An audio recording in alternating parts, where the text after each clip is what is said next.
Բարև, սիրելիներ, անցյալ անգամ տեսանք Դավիթ այնքան հուսահատ էր, որ փախավ բժշտացիներու երկիրը։ Եվ այս ցույց կտա, թե Դավիթ իր վստահությունը գործընթացած էր Աստծո հանդեպ։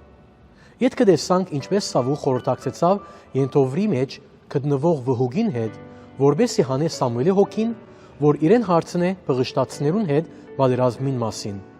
Եվ այդ մեկը սիրելիներ սկիզբեն մինչև վերջ սատանայական էր։ Այսօր պիտի տեսնենք առաջին թագավորաց 29-րդ գլուխը, ինչպես բժշտացիները կպատրաստվին Իսրայելի դեմ պատերազմին։ Նաև պիտի տեսնենք Դավիթն ու իր մարդիկը միացան բժշտացիներուն։ Երբ Դավիթը անցավ բժշտացիներու երկրեն եւ թագավորին հետ բարեկամ եղավ, որ Իսրայել ասկին տշնամին էր։ Դավիթ ինքզինք տեսավ անախորժելի վայրի մեջ, բայց ան ստիպված էր մնալ այն մարդոց հետ, որ կգտնվեր։ Հատկապես բժշտացիներու թագավորին Անկուսի հետ։ Թագավորին հետ բարեկամանալի ետք Դավիթ ըսկաց, որ պետք է իր տշնագիծը ըլլա։ Բայց բժշտացիներու ղեկավարները, որոնք թագավորին իշխանության տակ էին, գիտեին, թե ով է Դավիթ, որ Իսրայելեն էր, եւ չէին ուզեր իրեն հետ գործակցել։ Երբ տեսնես անցմը, որ նախապես քու տշնամիտ էր,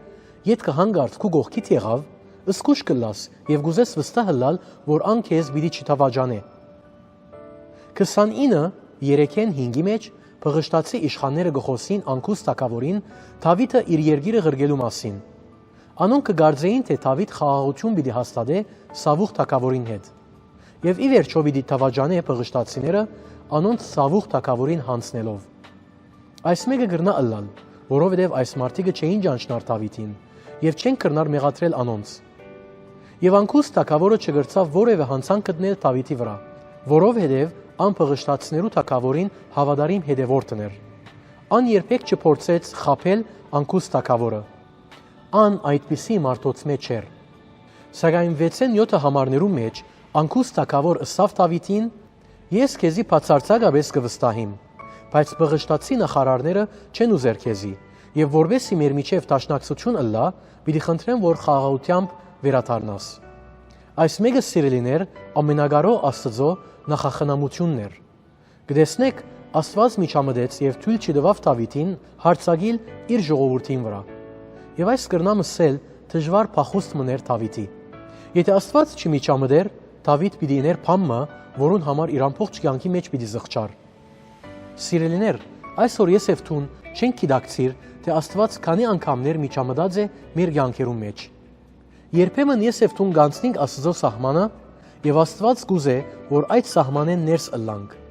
Ետքը անգը միջամտե, որովհետեւ մեզի արգելք դառնա, սարսափելի մեղքը կործել է, որուն համար մեր ամբողջ կյանքը պիտի զղջանք։ Թեև Դավիթ կգարձեր, որ ճիշտ է պատերազմիլ Սավուղին թեմ, որովհետև արդեն ան իր տշնամին էր, սակայն Աստված միջամտեց։ Սիրելիներ, եկեք դիտենք այս դեպքը ճիշտ տեսանկյունեն։ Դավիթի հավատքին դգարանալու պատճառով ան դուրս ելավ երկրեն եւ գնաց բժշտացիներու երկիրը, որ կնշանակեր, թե ան շեղած էր Աստծո կամքեն եւ այդ մեղքի ջամփա բացավ։ Բայց փառք Աստծո, որ Տերը միջամտեց։ 29:11-ի մեջ կգարտանք Դավիթ ու իր մարդիկը արդուն կանուխ ելան, որբեսի երթան ու բժշտացիներուն երկիրը դառնան, իսկ բժշտացիները Հեզրայել ելան։ Սիրելիս, մենք միշտ դժվարության մեջ գինանք, երբ Աստծո կամքեն դուրս ելնենք։ Այսօր ես եւ տուն չենք գիտակցիր, թե Աստված քանի անգամներ միջամտած է մեր կյանքի մեջ։ Եկեք շնորհակալ լինենք Աստծո եւ դուրս ելնենք անոր ծրագրած սահմաններեն։ Ամեն։